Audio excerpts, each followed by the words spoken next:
Muli naman pinaalalahanan ng Malacanang ang mga Filipino abroad na iwasan ang magtungo sa mga lugar na may rally o kilos protesta. Sinabi ito ni Deputy Presidential Spokesperson Abigail Valte kaugnay ng umiinit na tensyong politikal sa Thailand laban kay Prime Minister Yingluck Shinawatra. Ayon kay Valte, patuloy na nakatutok ang Embahada ng Pilipinas sa lugar para tiyakin ang kaligtasan ng mga Pilipino doon.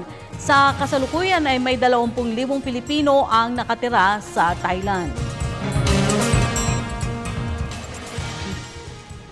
Bangkok is very proactive in such that closely watching the situation and reporting the information here to the Home Office, as well as continuously updating the Filipino communities who are there. Iniisip ko I remember the figure because the President did ask this sometime in December, yung population ng mga Filipinos natin who are there. I think nasa less than 20,000 if I remember it correctly, and yun spread in that particular area, yung Metro Bangkok, and they've been continuously updating the reminders as necessary to the Filipino community.